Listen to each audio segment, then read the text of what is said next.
सोचिए, अगर आपकी जेब से रोज सिर्फ थोड़े से पैसे अपने आप अलग हो जाएं, बिना याद दिलाए, बिना ज्यादा सोच विचार के, और कुछ महीनों बाद वही छोटे छोटे पैसे एक बड़ी रकम बन जाए। आज मैं आपको एक ऐसा तरीका बताने वाला हूं जिसे कहते हैं ऑटो डेबिट जार चैलेंज। ये कोई भारी भरकम फाइनेंस प्लान नहीं है, ना कोई मुश्किल नियम, बस एक आदत जो आपकी सेविंग की सोच ही बदल सकती है। अक्सर क्या होता है, हम कहते हैं पहले खर्चे पूरे हो जाएं फिर सेविंग करेंगे, लेकिन सच ये है कि खर्चे कभी पूरे नहीं होते। हर महीने कुछ ना कुछ नया निकल ही आता है। इस चैलेंज में हम उल्टा करेंगे, पहले सेविंग फिर खर्च। मान लीजिए आपने तय किया कि रोज 20 रुपए, 30 रुपए या 50 रुपए बचाएंगे। रकम आप खुद तय करेंगे, आपकी कमाई के हिसाब से। अब यहां आता है ऑटो डेबिट वाला हिस्सा। आप अपने बैंक अकाउंट से एक ऑटो डेबिट सेट कर देंगे। हर दिन या हर हफ्ते एक तय रकम आपके अकाउंट से कटेगी, लेकिन ये पैसे किसी खर्च वाले अकाउंट में नहीं जाएंगे। ये पैसे जाएंगे आपके जार अकाउंट में। अब आप सोच रहे होंगे जार अकाउंट क्या होता है? जार अकाउंट का मतलब है एक अलग सेविंग अकाउंट या डिजिटल वॉलेट, या फिर सिंपल शब्दों में एक अलग जगह जहां सिर्फ बचत के पैसे रखे जाएं। और अगर आप चाहें तो असली जार भी रख सकते हैं। हर दिन एटीएम से पैसे निकालकर उस जार में डाल दें। मजा यही है, खुद अपने हाथ से जारे में पैसा डालना।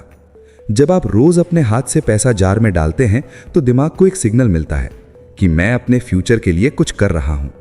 अब जरा सोचिए, अगर आप रोज 50 रुपए डालते हैं, एक हफ्ते में 350 रुपए, एक महीने में करीब 1500 रुपए, 6 महीने में 9000 रुपए, एक साल में 18,000 रुपए, और ये सिर्फ 50 रुपए से।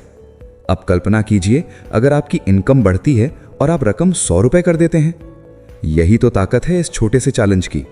इस चैलेंज की सबसे बड़ी खूबी यह है कि इसमें आपको ज्यादा डिसिप्लिन की जरूरत नहीं, क्योंकि ऑटो डेबिट पहले ही पैसा अलग कर देता है आपके खर्च करने से पहले, और जार में पैसा डालने की आदत आपको हर दिन आपके गोल की याद दिलाती है। अब सवाल आता है, इस पैसे का करेंगे क्या?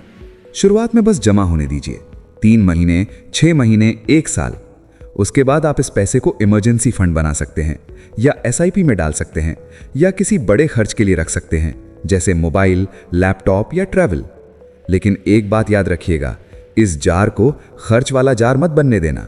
ये जार है आपके कंट्रोल का। कई लोग कहते हैं मेरी सैलरी ही कम है, मैं क्या बचाऊं? लेकिन सच्चाई ये है, सेविंग अमाउंट से नहीं, आदत से बनती है। 10 रुपए से शुरू करेंगे तो भी फर्क पड़ेगा, क्योंकि आप अपने दिमाग को ट्रेन कर रहे हैं।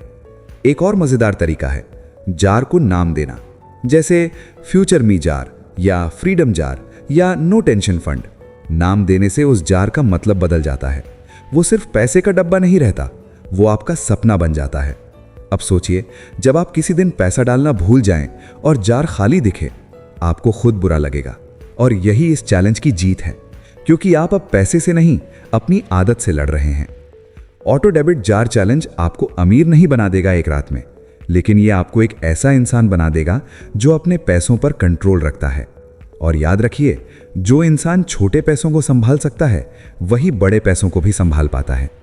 आज नहीं तो कल ये जार आपको खुद बताएगा कि यह चैलेंज कितना पावरफुल था। तो आज ही तय कीजिए, कितनी रकम, कितना समय और कौन सा जार, क्योंकि फ्यूचर अपने आप नहीं बनता, उसे रोज थोड़ा थोड़ा जारे में डालना पड़ता है।